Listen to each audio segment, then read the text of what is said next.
Hello again, folks. I do own more than one flannel shirt, just for your information. I'm starting into the last half of Chapter 11, and I'm doing it right after I finish Part A. Remember now, please, in your textbook, we start on page 407 in section 11.4, Behavior of Skeletal Muscle Fibers. Again, remember, a fiber is just one cell. This is very specific. I want you to have in front of you, if at all possible, figure 11.8 that shows the excitation of a muscle fiber. Figure 11.9, which is excitation, contraction, coupling.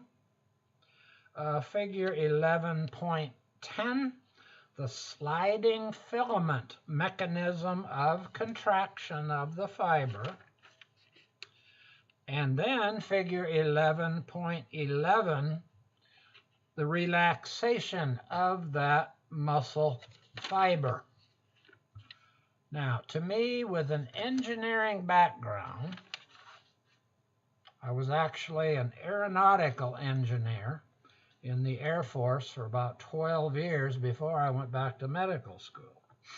And I specialized during my training in the structural part of aerodynamics, or in mechanics, if you will. So this excites me quite a lot, looking at how a muscle fiber contracts. I get quite excited by this. Now, please have these figures out in front of you as I go through and try to explain very specifically what happens in each of these figures. There are four parts, four major phases of muscle contraction and relaxation, and we're going to look at each of them. One is excitation. The second is excitation, contraction, coupling. Part 3 is the contraction of the fiber. Part 4 is the relaxation. All right, now I have to get my glasses on here, and unfortunately that makes a glare on the screen, so please don't look at me during this. Look at the figures or look at your textbook. First is excitation. That's figure 11.8. This is the process by which action potentials, this is electricity coming down through the axon of the motor neuron, actually leads to action potential being generated in the muscle fiber. And there are 5 steps. They are numbered appropriately, 1 through 5, and there are blue arrows that show you go from 1 to 2 to 3. Okay, part 1, we have seen this picture before. The nerve signal is arriving at the neuromuscular junction. The axon of this nerve has been depolarized. The nerve signal arrives. Now, here is something interesting and different. The nerve fibers, or the muscle fibers, if you will, depend almost totally on calcium. Okay? We've not talked about calcium very much before, other than its importance in bone structure. But now we're going to see where it's also absolutely necessary to be part of the muscle contraction. So the nerve signal arrives in the cisternae of the muscle neuromuscular end plate, or the neuromuscular junction rather, and calcium ions enter from the cytoplasm into the synaptic knob. It's a word that I couldn't quite come up with. Calcium enters from the outside into the cell. This stimulates these synaptic vessels to release the acetylcholine, and you see that in part 2. These vesicles have joined into the actual end plate, and they release acetylcholine that crosses this space between the nerve and the muscle cell. You can see the tiny little acetylcholine molecules, if you will. Now, part 3 shows that these acetylcholine molecules have crossed that space, and each one binds with an acetylcholine receptor that is specific for this neurotransmitter, and this receptor is found in the sarcolemma of this muscle fiber. These are ion channels that are only function when 2 different acetylcholine molecules bind to this receptor.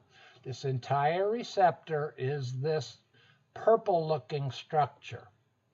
Now, when the 2 acetylcholine molecules bind to the site, a voltage drop happens. Oh, sorry, not a voltage drop. Voltage because of the calcium and now the sodium and potassium. This resting membrane potential, which was at a negative 90 millivolts, jumps to a peak of a positive 75 millivolts as the sodium enters and goes on through the sarcolemma. So now we have a positive voltage, and this causes the opening of the ion gate. As you can see, sodium moving into the muscle fiber through the sarcolemma, and potassium moving out of the receptor, okay? Or out of that receptor, yes, okay. And then finally, you will see in part 5 of figure 8 the actual excitation of the muscle fiber. Okay, now, on the left exclusively is inside the internal part, inside of the muscle cell. And there you will see the voltage-regulated ion gates. One is specific for sodium, one is specific for potassium. The sodium, which has a very high concentration externally, moves into the cell. The potassium moves out of the cell. And this causes the excitation of the muscle fiber. And now an action potential is going to occur inside the muscle fiber. And this you will see when you look at figure 11.9. And there are 4 different parts of the excitation, contraction, and contraction coupling. But rather than confusing all of us by going back to 1, 2, 3, 4, these are labeled steps 6, 7, 8, and 9. Okay, I thought that was rather nice. Excitation, contraction, coupling refers to the events that link the action potentials of the sarcolemma, we're talking only now about the muscle fiber, it activates the myofilaments and then prepares them to contract. So at this phase, the excitation contraction coupling, nothing is moving yet. We only have microscopic and electrical movement of different ions. So number 6 in figure 11.9, a wave of action potentials spreads across the motor end plate in all directions. Your author says like ripples on a pond when a stone is thrown in. When this wave of excitation reaches the T tubules, looks very closely and make sure you will see these T tubules. If you recall, these go down internally to the muscle's fiber. You will see the excitation, the arrows going down. Now they show it as a little purple tubule. On each side of that tubule going down are the sarcoplasmic reticulum. These are shown in a light blue color. Now, if you are have a color weakness, you'll have to look at the labels rather than the colors. Number 7 shows action potentials opening the voltage-gated ion channels in these T tubules.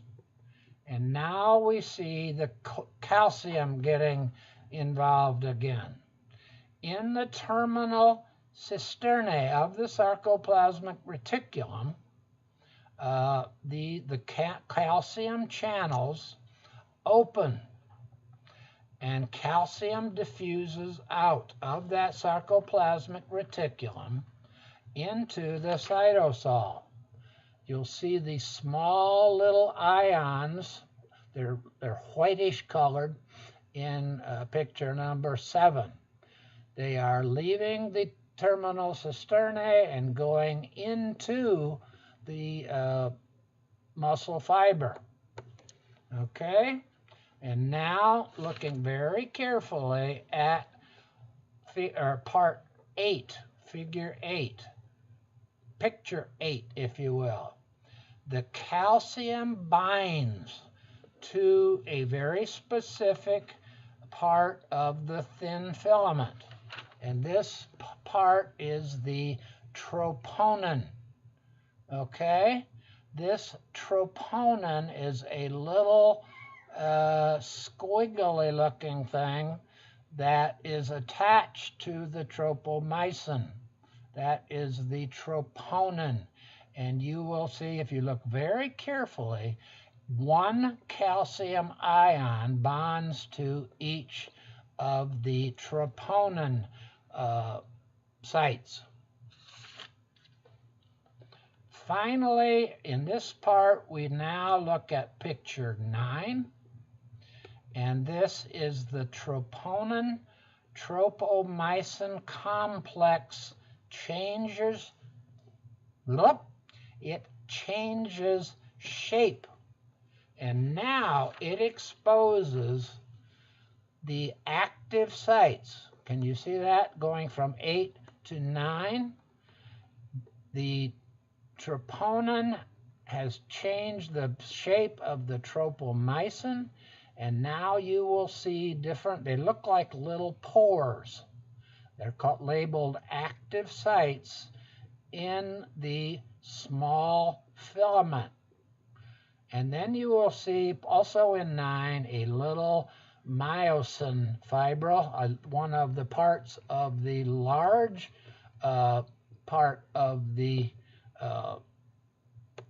site here, shifting so that the head of the myosin, the large head of the myosin, the golf club end, can bind to these active sites. We won't show that actually happening until we get to figure 11.10. Now, 11.10 shows you the next four steps labeled numbers 10 through 13 that show the muscle contracting. This is the part that we've been waiting for. This is the actual contraction step of the muscle fiber. Now, the theory behind this, way back when I was in medical school, and you can tell by my gray hair probably, that they did not know exactly why this fiber, the muscle fiber, contracted. This sliding filament theory came to the forefront after I left medical school. So I actually had to go back and learn this again. Let's start with number 10, figure 10, in figure 11.10. Here you can see the head of the myosin. It has an ATP molecule bound to it, and the myosin ATPase is an enzyme that's in the head of the myosin, and this hydrolyzes a chemical reaction of the ATP that breaks down into ADP, a free phosphate ion, and the release of lots of energy. This energy release cocks, if you will, like you're cocking a pistol, into an extended high energy position. The head temporarily keeps the ADP and phosphate bound to it. Now look at picture 11, and there you will see this cocked head of the myosin binding to this exposed active site on the thin filament. This forms a cross bridge between the large filament and the thick filament and the thin filament. Nothing has moved yet, but we now have a bridge between the two. Looking at part 12 or picture 12 now, the myosin releases the ADP and the phosphate ion, and it flexes. The myosin molecule flexes. The head of the little golf club flexes into a lower energy position. And because there are millions of these, it pulls the thin filament along with it. Can you see that? It pulls this. The head remains bound to the actin, and this altogether is called the power stroke. Part 9, the shifting. Part 8. Oh, I'm not, forgive me. Fortunately, I don't get paid very much there. I'm on figure 11.10. I confused myself. Part 12 is the power stroke. Look at the head of the myosin. It moves. ADP and phosphate are released, and the part of the thick filament has pulled the thin filament along with it. And if you look down in the left-hand corner of figure 11.10, you will see now the contracted muscle fiber, or the contracted part of the sarcomere. Nothing inside has actually shortened. None of the parts of the cell have changed, just that the thin filament has been pulled along by the power stroke of the thick filament. Very important. Nothing internally, none of the structures there are closed. Okay. Finally, we will talk about relaxation. Relaxation is part or in figure 11.11, and there are 5 parts to it, numbered 14 through 18. Follow along with me one more time, please. Excuse me. We want this muscle fiber to relax, go back to its initial resting length so that it can contract again. Number 14. When the nerve signal stops arriving at the neuromuscular junction, no more acetylcholine is relaxed. Now go to picture 15. Here you will see that purplish moon-colored enzyme, acetylcholinesterase, has an E on the end, causes the acetylcholine to break down, and it is absorbed back into the motor end plate of the neuron so that it can be used again. Okay?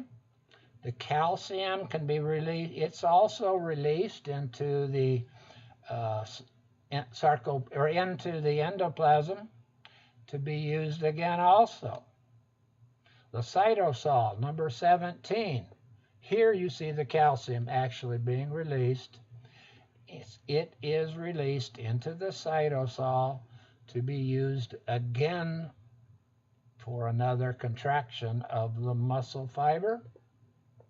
The calcium is released back into the sarcoplasmic reticulum, number 16. Number 17, the calcium is released from the troponin. The troponin changes shape back to its relaxed state. I'm sorry, the tropomyosin goes back to the relaxed state.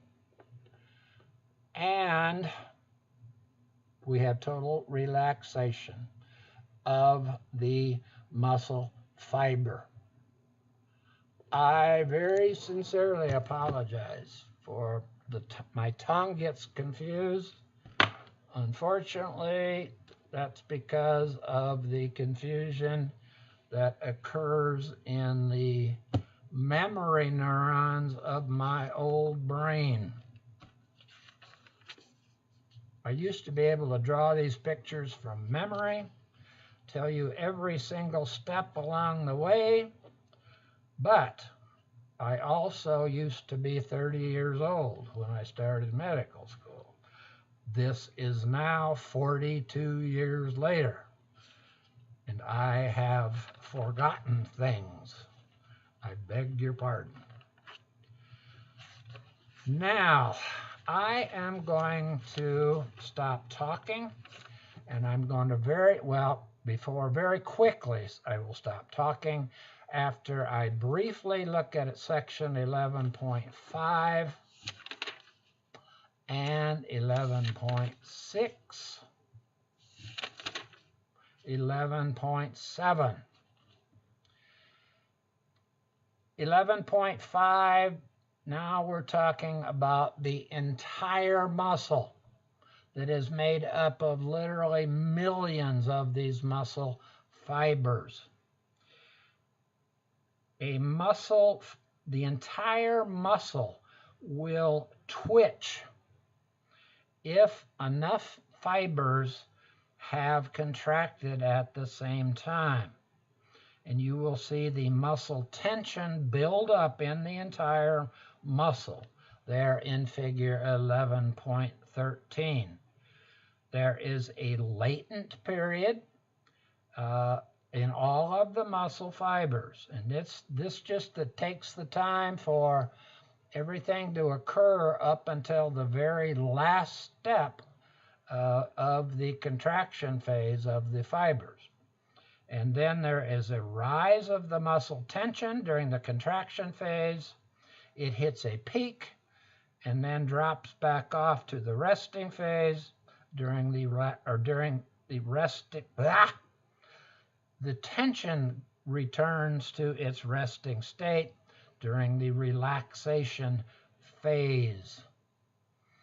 Okay, now I want you to also know the terms recruitment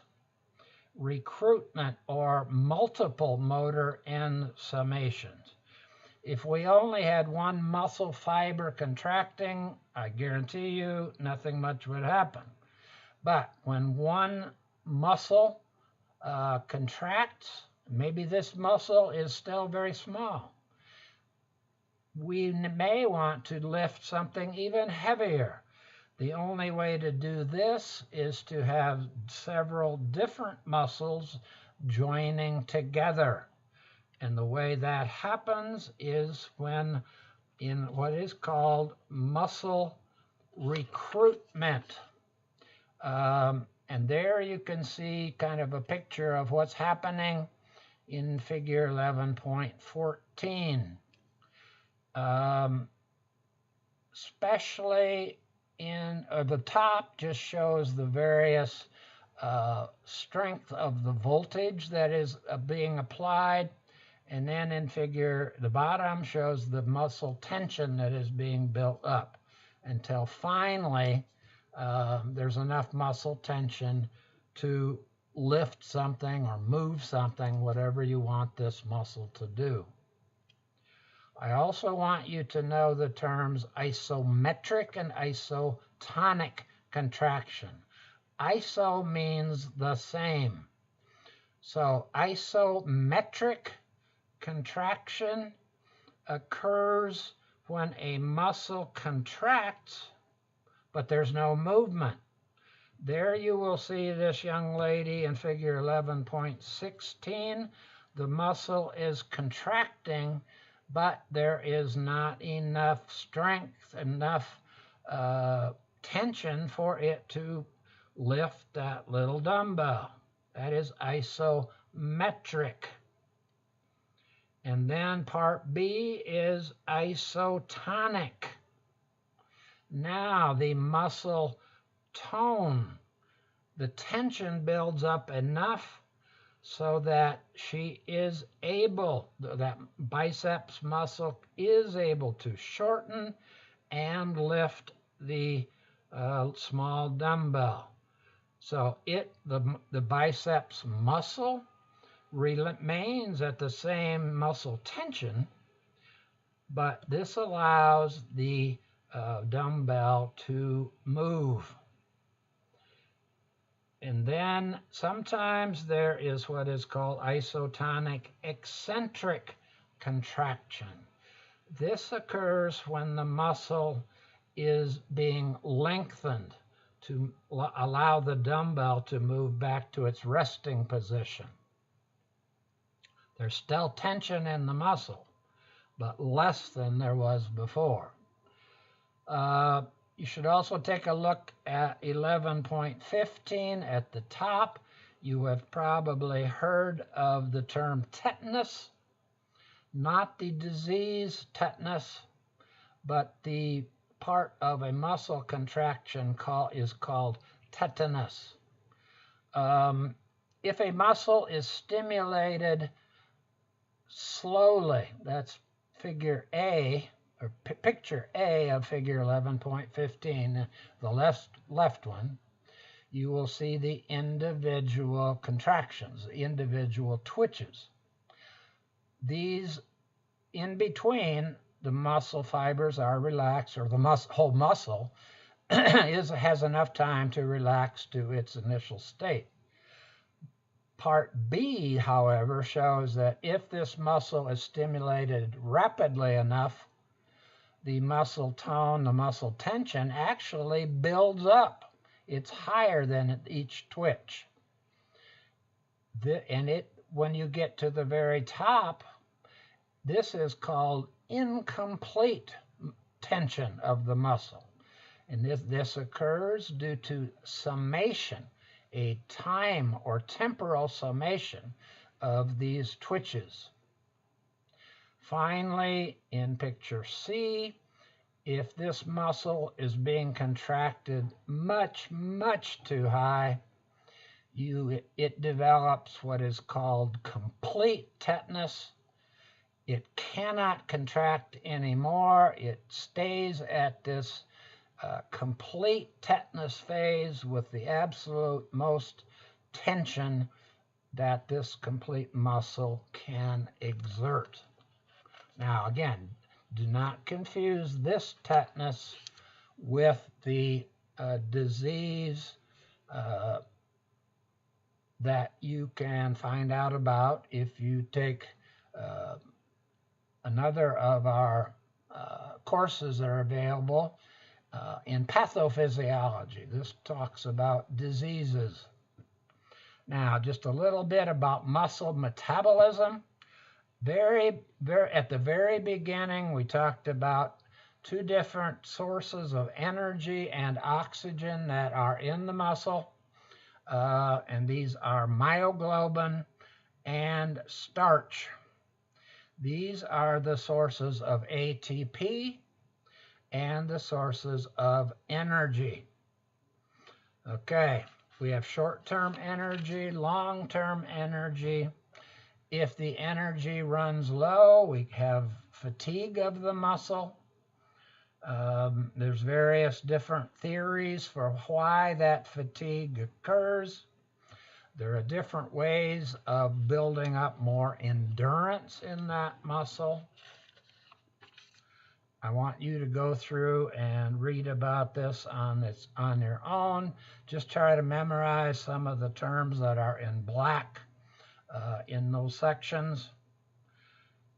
11.7, part 11.7 is very, very brief discussion of cardiac muscles and skeletal muscles.